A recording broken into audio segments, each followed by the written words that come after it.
eza kokende eza okei moi temps moke dire moko ya moke kaka jamais kozala ba un mois bani dire moke na ye kozonga kisasa nazo continuer ba faire nanga ponga na ko vendre teke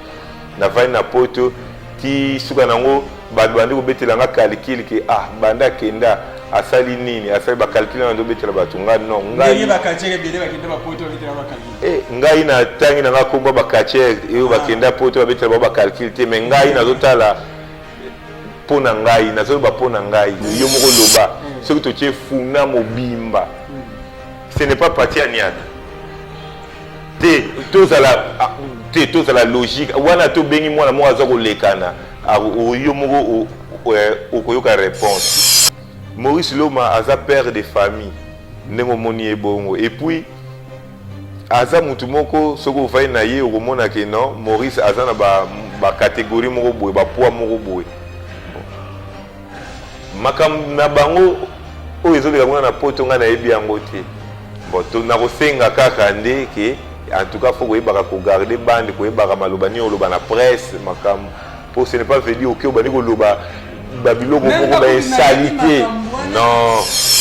et surtout ngai bamisala nasalaka baengagement naza nango donc oui nga nde naza boye champion na oyebisa o vérité na okosa o te bakatiere ebele bayebi soko omoni déjà ke na niveau déjà oyo ozobimisa déjà mwa lare mo bosombi ye mosusu bon eza nango te oyo eza télévision tokoloba makambo nyonso tu te mais bakatiere ebele bon la reine Shakira place aza bambote ebele en tout cas azali mwana mwasi moko oyo apporte un plus na catch congolais pour na basi na catch congolais so baobeta lisolo ya catch congolais na bana basi en tout cas tozomona Shakira à part ye mutu oyo akosala fierté ya catch congolais ya basi azati mais mutu pe faut lakisa quand même mo éducation uti nango na ndako na bino ce n'est pas veut dire oya na émission boye obandi koloba ba n'importe quoi osali ba débordement mosusu elingi lakisa yo ozomona no mais bato baolanda bazotala ke mutu oyo azangi éducation quand même eloko ya liboso nano éducation abuba na abuba nga nayebi abuba te en tout cas aucune idée eza te na ndenge mabe te en tout cas idée eza te nayebi na nga te so mutu na opesa mbote oyo nayebi te na bani kopesa bambote wana nakomi fou donc maître abuba maître bendos ayebi yo te pesa ta maître migol bambote quelques catcheurs ok napesi les grands champions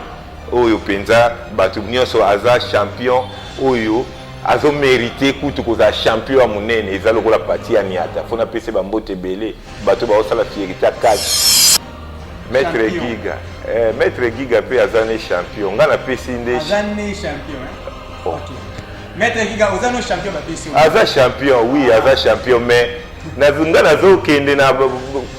ne faut pas opousser ngai napesaka bato nyonso tu mbote te ngai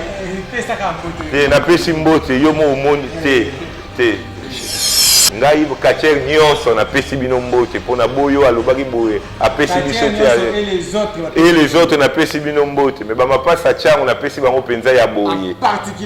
boye mpenza bamapasa ya chango wana ya boye donc bokokozanga te